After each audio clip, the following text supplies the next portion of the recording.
Banking blog के एक नए सेशन में मैं शशि आपका स्वागत करता हूं। आज के सेशन में हम लोग देखेंगे IBPS RRB की तरफ से जो पीओ कलर का जो वैकेंसी आया है उसके बारे में detail, syllabus, salary, eligibility, cut off, age और जॉब लोकेशन के बारे में हम लोग डिटेल जानेंगे इस वीडियो में। तो वीडियो में आप लोग बने रहिए। चैनल पर नए हैं तो चैनल को सब्सक्राइब कर लीजिए, घंटी के बेल आइकन को प्रेस कर लीजिए जिससे कि आपको लाइव क्लासेस का जानकारी मिलता रहेगा। तो चलिए शुरू करते हैं आज का सेशन। और सबसे पहले आज के सेशन का जो हाईलाइट होने वाला वो क्या होने वाला, आइए देख लेते हैं एक बार। सबसे पहले तो नोटिफिकेशन के बारे में हम लोग देख लेते हैं कि आखिर नोटिफिकेशन में क्या क्या बताया गया है, ठीक है। उसके बाद हम लोग सिलेबस देखेंगे, एलिजिबिलिटी देखेंगे, number of attempt, salary, job location, last year का कट ऑफ, प्रीलिम्स मेंस दोनों का कट ऑफ, इंटरव्यू और फाइनल सिलेक्शन। तो सबसे पहले नोटिफिकेशन हम लोग देखते हैं कि नोटिफिकेशन में इस साल क्या दिया गया है। सबसे पहले अगर एज के बारे में देखेंगे तो एज 1/6/2021 से एज को मांगा गया है, जो कि आपको ऑफिसर स्केल 3 के लिए 21 ईयर से अधिक होना चाहिए और 40 ईयर से कम होना चाहिए। ऑफिसर स्केल 2 यानी मैनेजर के लिए 21 ईयर, कम से कम 21 ईयर आपको चाहिए और 32 ईयर से कम होना चाहिए। उसी तरह अगर ऑफिस स्केल 1 का बात करें तो ऑफिस स्केल 1 में जो दिया गया है आपको वो बोला गया है कि एबव 18 साल से ऊपर होना चाहिए और 30 साल से कम। और जहाँ तक बात मल्टीपर्पज़ है, असिस्टेंट का जहाँ तक बात है तो असिस्टेंट में क्या बोला गया है, असिस्टेंट में बोला गया है कि आपका जो एज होना चाहिए ये भी 18 साल और 28 साल के बीच में होना चाहिए, जिसमें कि आपको 5 साल का OBC का 5 साल का शेड्यूल कास्ट का रिलैक्सेशन, OBC का 3 साल का रिलैक्सेशन, ठीक है। बाकी 10 साल का रिलैक्सेशन जो भी आपको कैटेगरी वाइज रिलैक्सेशन है वो उतना आपको मिलेगा, ठीक है।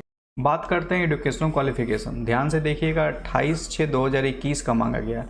और ये मैं कंफर्म बताता हूँ, जिस देश में 10th 12th का एग्ज़ाम नहीं है तो ये ग्रेजुएशन का एग्ज़ाम हो नहीं सकता। तो ये डेट आगे आने वाले वीक में आपको कंफर्म ये पता चलेगा कि ये डेट को बढ़ा दिया गया है, क्योंकि उस बार भी एग्ज़ाम लेना पड़ा था IBPS को। और पिछले वीडियो में मैं आपको दिखा चुका हूँ कि पिछले साल फिर से एग्ज़ाम इनको लेना पड़ गया था उस कैंडिडेट का जिनका ग्रेजुएशन नहीं हुआ था, जो फॉर्म नहीं भर पाए थे। तो जिनका एजुकेशन क्वालिफिकेशन बैचलर डिग्री है या उसका इक्विवेलेंट है वो भर सकते हैं। लोकल लैंग्वेज अगर आपको आता है तो ज़्यादा बेटर है, LPT में आप छटिएगा नहीं। और वर्किंग नॉलेज ऑफ कंप्यूटर होना चाहिए, क्योंकि एग्ज़ाम में आपको मेंस में कंप्यूटर पूछा जाता है। स्केल 1 में भी वही सेम है, बैचलर डिग्री किसी भी यूनिवर्सिटी से कितना भी परसेंट है, कुछ नहीं आपसे, एक्सपीरियंस दोनों में नो है। तो यहाँ तक बात होता है कि सर मेरा 3rd ईयर है, हम अप्लाई कर सकते हैं कि नहीं, क्योंकि ध्यान दीजिएगा जब आप अप्लाई करने जाइएगा तो आपसे परसेंटेज पूछा जाएगा। SBI में था अपेयरिंग या पास का ऑप्शन दिया हुआ था, लेकिन यहाँ पे आपको वो नहीं मिलेगा। तो आप, मेरा सजेशन है आप 1 वीक रुक जाइए, कुछ आपको इसमें रिलैक्सेशन मिल जाएगा या फॉर्मेट चेंज होगा। अप्लाई का जो अपेयरिंग का है वो फॉर्मेट आ जाएगा। 1 वीक आप कम से कम वेट कर लीजिए, उसके बाद फॉर्म भरिएगा, क्योंकि इस फॉर्म में आपको 60% यानी जो भी आपका परसेंट है दर्शाना पड़ता है, तो ही फॉर्म आप भर सकते हैं, ठीक है। तो 1 वीक आप लोग जिनका ग्रेजुएशन फाइनल नहीं हुआ वो 1 वीक रुक जाइए, आपको कुछ ना कुछ नोटिफिकेशन आ जाएगा इसके रिगार्डिंग। अब बात करते हैं सिलेबस का, आखिर इसमें सिलेबस क्या है। तो देखिए, जो इसका जो एग्जामिनेशन पैटर्न है वो क्या है। देखिए, प्रीलिम्स एग्जामिनेशन 40 क्वेश्चन रीजनिंग का आपसे पूछा जाएगा, 40 नंबर का होगा और समय आपको 45 मिनट दोनों के लिए दिया जाएगा, यानी कंपोजिट टाइम है। मैथ भी आपका जो होगा 40 नंबर का होगा और 40 नंबर का होगा, टोटल 80 नंबर, 80 क्वेश्चन के लिए समय आपको 45 मिनट कंपोजिट मिलेगा। कोई भी सेक्शन टाइमिंग नहीं है, लेकिन सेक्शन कट ऑफ आपको बिल्कुल एग्ज़ाम में रहेगा। उसके बाद ये मेंस का जो एग्जामिनेशन का पैटर्न है, रीजनिंग 40 क्वेश्चन, नंबर 50 नंबर का रहेगा। GA जो पेपर है ये आपको 40 नंबर का, 40 क्वेश्चन 40 नंबर का। नंबरिकल एबिलिटी जो मैथ है आपका 40 क्वेश्चन 50 नंबर का। इंग्लिश 40 क्वेश्चन 40 नंबर का, या तो आप इंग्लिश दीजिए या हिंदी दीजिए, दोनों ऑप्शन रहेगा एग्जाम में, आप दोनों में से कोई चूज कर सकते हैं। तो दोनों 40 नंबर का ही रहता है। कंप्यूटर आपका 40 नंबर का क्वेश्चन, 40 क्वेश्चन रहेगा, नंबर जो आपका 20 रहेगा, ठीक है। जो आपका टोटल 200 मार्क्स, क्वेश्चन 200 रहेगा, ठीक है। अब बात करते हैं हम लोग नंबर ऑफ अटेम्प्ट पे। तो नंबर ऑफ अटेम्प्ट अनलिमिटेड है, आप इसमें कोई एज कहीं सिर्फ है, अगर आपका एज है तो आप कितना भी अटेम्प्ट ले सकते हैं। सैलरी आपका लगभग 55,000 से स्टार्टिंग सैलरी आपका है, और ये first in hand salary 55K के आसपास आपको इन हैंड सैलरी मिलेगा। और जैसे आप जैसे जैसे आगे बढ़िएगा तो ये सैलरी इंक्रीज होगा।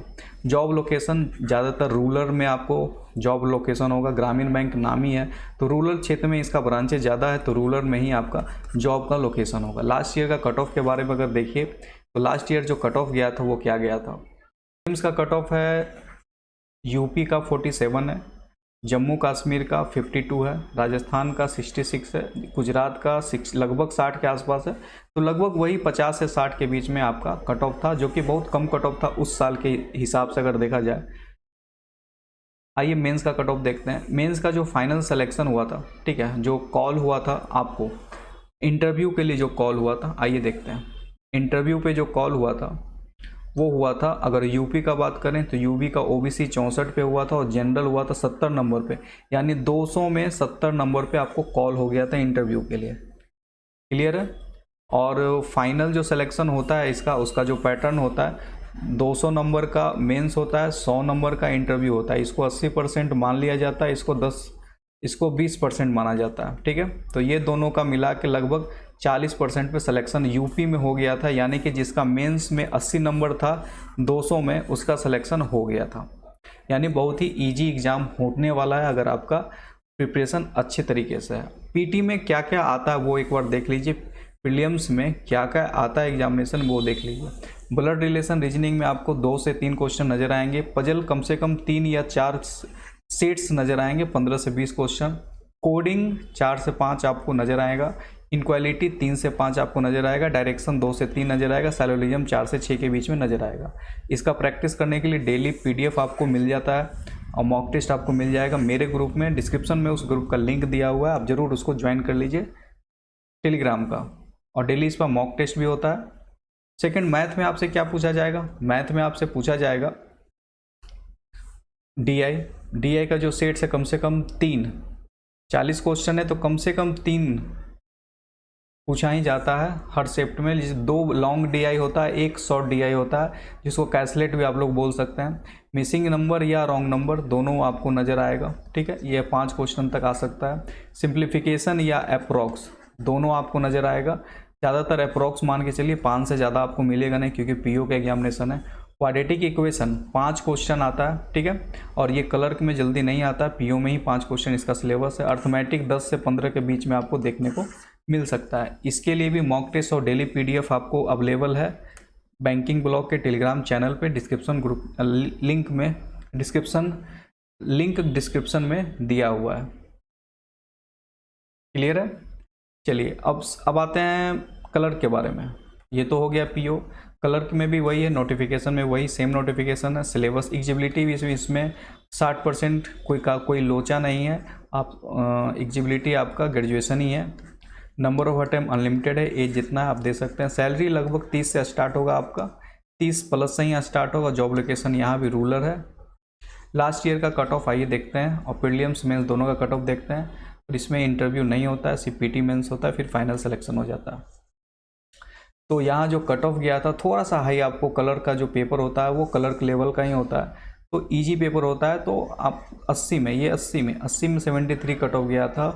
तो आप कट ऑफ यहाँ पे देख सकते हैं, थोड़ा सा कट ऑफ हाई था। जहाँ सीट्स कम है वहाँ कट ऑफ ज़्यादा आपको नज़र आएगा। उड़ीसा में तो 80 में 79.75, आप सोच सकते हैं 80 में 79.75 कट ऑफ है, तो सीट्स कम है वहाँ कट ऑफ ज़्यादा होगा। एग्ज़ाम भी ईजी होता है।